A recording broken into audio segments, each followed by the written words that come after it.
साथियों नमस्कार, मैं दिनेश कुमार सिंह। मेरे इस YouTube चैनल में आपका हार्दिक अभिनंदन और स्वागत है। राजस्व परिषद उत्तर प्रदेश में राजस्व प्रशासन को सुदृढ़ रूप से चलाने के लिए व्यवस्थित ढंग से कार्य हो, इन सब की व्यवस्था सुनिश्चित करने के लिए उत्तर प्रदेश सरकार ने राजस्व परिषद का गठन किया है, जो पूरे प्रदेश में राजस्व प्रशासन पर शासन के अधीन रहते हुए पूरा नियंत्रण करती है और व्यवस्था सुनिश्चित करती है। उत्तर प्रदेश राजस्व संहिता की धारा 7 में राजस्व परिषद के गठन का प्राविधान है। धारा 8 परिषद की क्या अधिकारिता होगी, क्या अधिकार क्षेत्र होंगे। धारा 9 कार्य वितरण की उसकी शक्तियां क्या हैं, और धारा 10 परिषद के जो निर्णय होते हैं उनका प्राविधान किया गया है। तो राजस्व परिषद के हिसाब से उत्तर प्रदेश राजस्व संहिता की धारा 7, 8, 9 और 10 महत्वपूर्ण है। जैसा आप जानते हैं कि उत्तर प्रदेश राजस्व संहिता 2006 जब बनी तो उसके पहले के 39 राजस्व कानूनों को समाप्त किया गया। उनके स्थान पर एक कानून उत्तर प्रदेश राजस्व संहिता 2006 के रूप में प्रदेश में आया है, जो 11 फरवरी 2016 से इस प्रदेश में लागू हुआ है। पहले के कानूनों में भी राजस्व परिषद का गठन था। तो उत्तर प्रदेश राजस्व परिषद के बारे में आज विस्तार से चर्चा करेंगे। राजस्व परिषद के बारे में चर्चा करने से पहले मैं आपसे अनुरोध करूंगा कि अगर मेरे इस YouTube चैनल को आपने अब तक सब्सक्राइब ना किया हो तो अनुरोध रहेगा सब्सक्राइब कर लें, फॉलो करें और वीडियोस को शेयर करते रहें, जिससे राजस्व संबंधी जानकारी सभी लोगों को रहे। क्योंकि 80% जनता खेती बाड़ी जमीन जायदाद से जुड़ी हुई है और उसको जमीन के बारे में, राजस्व प्रशासन के बारे में जानकारी होना जरूरी है, जिससे उसको लाभ होगा। साथियों, राजस्व परिषद का गठन उत्तर प्रदेश राजस्व संहिता की धारा 7 में। साथियों, उत्तर प्रदेश राजस्व संहिता की धारा 7 के 4 उपधाराएं हैं। इसमें उपधारा 2 समाप्त कर दी गई है। इस प्रकार 3 उपधाराएं बची। उपधारा 1 कहती है कि उत्तर प्रदेश के लिए एक राजस्व परिषद होगा, जिसमें एक अध्यक्ष होगा और उतने सदस्य होंगे जितना सरकार निश्चित करे। एक अध्यक्ष, जो भी राजस्व परिषद होगा उसका एक चेयरमैन होगा और उतने सदस्य होंगे जितना सरकार तय करे, निश्चित करे। दूसरा, इसमें कहा गया है कि अगर पहले से, क्योंकि उत्तर प्रदेश में राजस्व परिषद गठित है, तो यह माना जाएगा कि उत्तर प्रदेश राजस्व संहिता 2006 के अंतर्गत उसे गठित ही माना जाएगा। नए सिरे गठन की जरूरत नहीं, इसके अंतर्गत ही उसको गठित माना जाएगा। तो आपको मैंने बताया कि राजस्व परिषद में एक अध्यक्ष होगा। ये बहुत ही सीनियर मोस्ट IAS अफसर होता है, लगभग चीफ सेक्रेटरी के रैंक का यह अफसर होता है प्रदेश का, और बहुत महत्वपूर्ण अफसर है और IAS अफसर होता है। उसको सरकार राजस्व परिषद का अध्यक्ष बनाती है।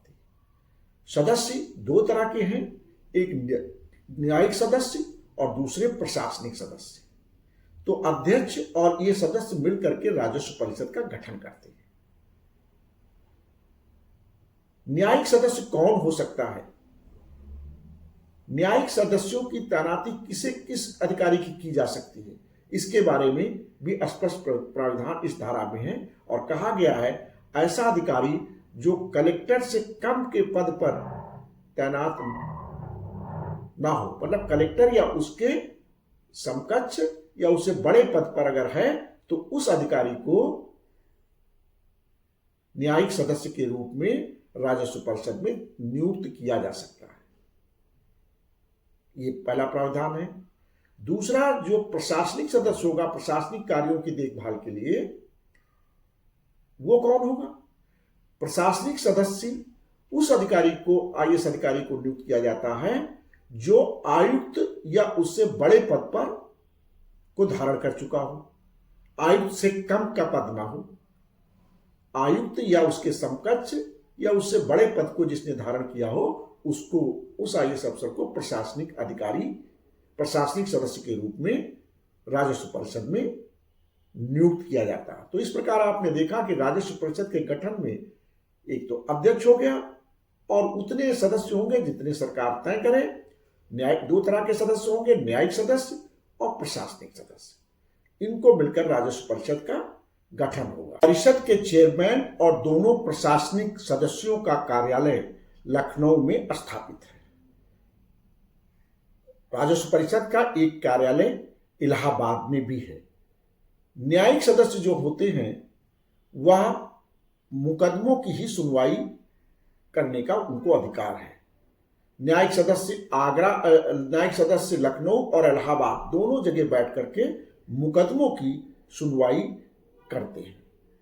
अध्यक्ष की अनुमति से सर्किट कोर्ट भी स्थापित किए जा सकते हैं, क्योंकि जो दूर दराज के एरिया हैं उनके लोगों को इलाहाबाद और लखनऊ ना आने पड़े, उनके लिए न्याय सुगम बनाने के लिए नजदीक में ही कोर्ट स्थापित हो जाए, वहीं उनकी सुनवाई हो जाए, निर्णय हो जाए। इस हेतु सर्किट कोर्ट की व्यवस्था की गई है।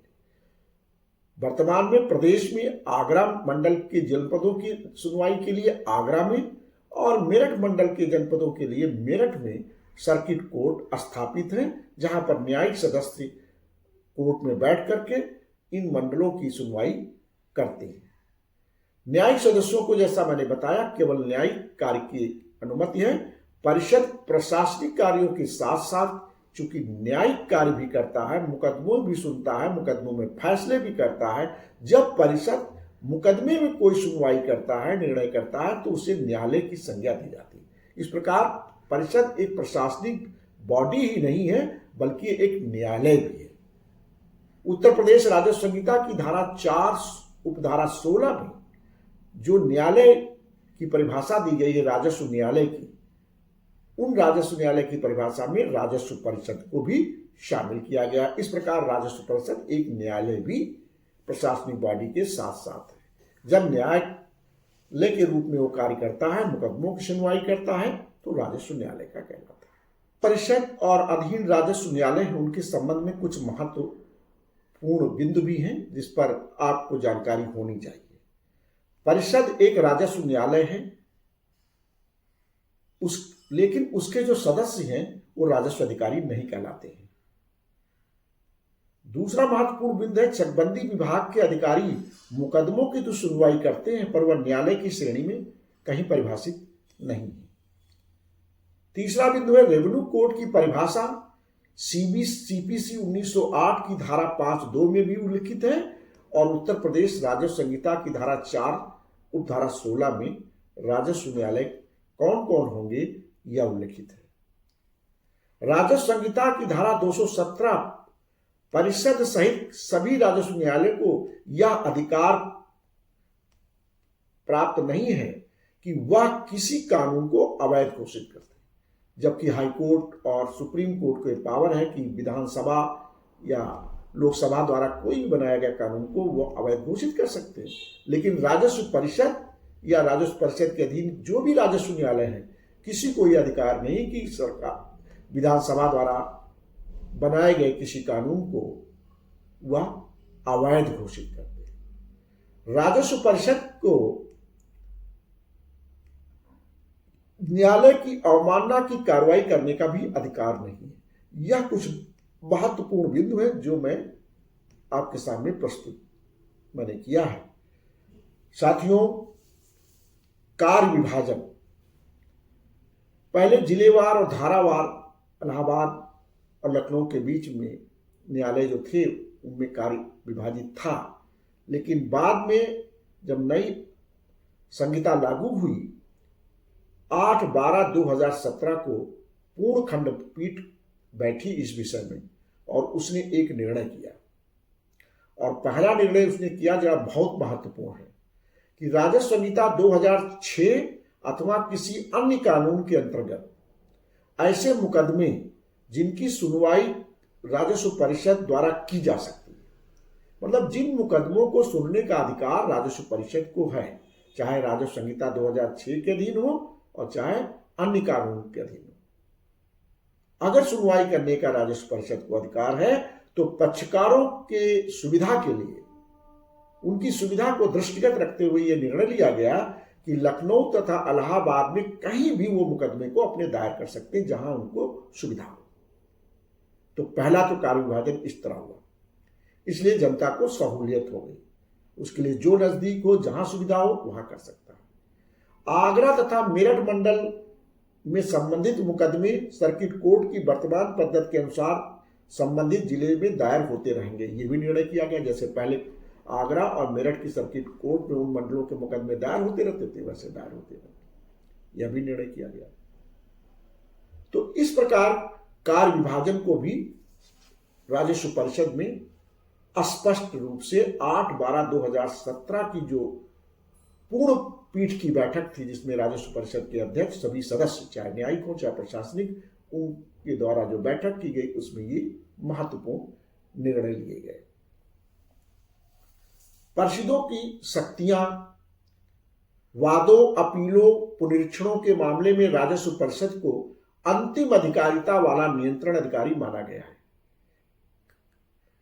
फाइनल कंट्रोलिंग ऑफिसर है रेवेन्यू के मामले में। किन मामलों में? जो राजस्व संबंधी वाद हो, तो फाइनल निर्णय किसका होगा? राजस्व परिषद का। अपीलों में फाइनल निर्णय किसका होगा? राजस्व परिषद का। पुनरीक्षण में फाइनल निर्णय किसका होगा? राजस्व परिषद का। तो ये अंतिम अधिकारिता वाला नियंत्रणाधीन अधिकारी माना गया है। संहिता में अंकित अन्य मामले, ये तो वाद, अपील और पुनरीक्षण होगा, इसके अलावा भी तो मामले हैं। संहिता में अंकित अन्य मामले राजस्व संहिता में जो हैं, उनमें कतिपय अन्य अधिनियमों के तहत उसे राज्य सरकार के अधीन रहते हुए मुख्य नियंत्रणाधीन अधिकारी की संज्ञा दी गई।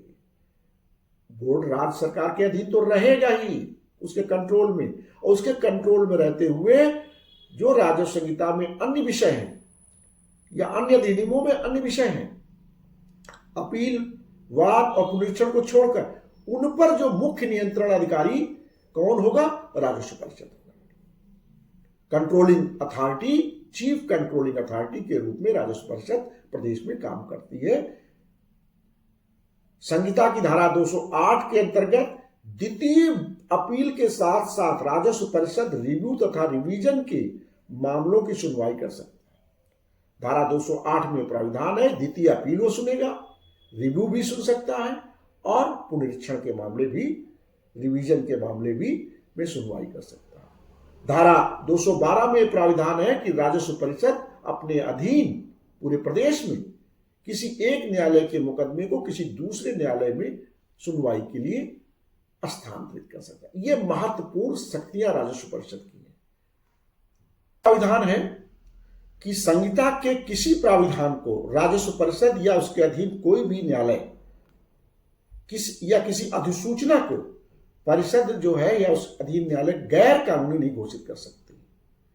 दूसरा, राजस्व न्यायालय मैनुअल प्रस्ताव 494 के अंतर्गत परिषद को यह अधिकार प्राप्त है कि वह किसी अधीनस्थ राजस्व न्यायालय को किसी मुकदमे में सुनवाई के लिए समय सीमा निश्चित करके निर्देश दे सके कि इतने दिनों में इस मुकदमे का, इस वाद का, इस प्रकरण का निस्तारण किया जाए। यह अधिकार भी राजस्व परिषद को प्राप्त। राजस्व संहिता की धारा 8 परिषद के अधिकारिता को परिभाषित करती है। इसमें परिषद का अधिकार क्षेत्र क्या होगा, इसका प्राविधान किया गया है।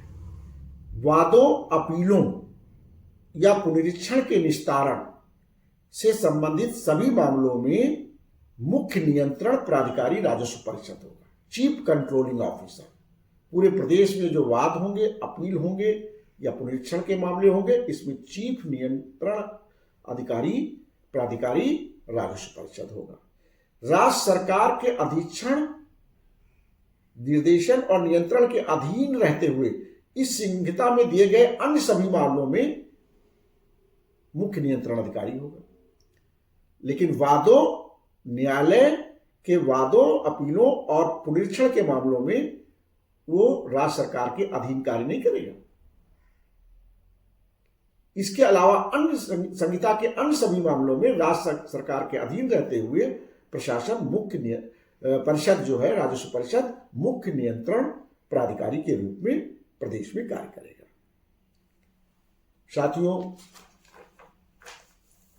इस प्रकार आपने देखा कि राजस्व परिषद की अधिकारिता के बारे में 3 मुख्य बिंदुओं पर जोर दिया गया। पहला ये कि जहां मुकदमे अर्थात वादों और अपीलों और निगरानियों का संबंध है, राजस्व परिषद मुख्य नियंत्रण अधिकारी होगा और राज्य सरकार पर उसका कोई नियंत्रण नहीं होगा, इंडिपेंडेंट होगा, क्योंकि उस मामलों में न्यायालय के रूप में राजस्व परिषद कार्य करता है। लेकिन मुकदमों से संबंधित मामलों को छोड़कर शेष अन्य मामले जो राजस्व संहिता में प्राविधानित हैं, अन्य कार्य जो करने हैं, उनके संबंध में मुख्य नियंत्रण प्राधिकारी राजस्व परिषद राज्य सरकार के अधीन नियंत्रण में रहते हुए होगा। ये बात पूर्ण रूप से स्पष्ट है। धारा 9 कार्य वितरण करने की शक्ति देती है।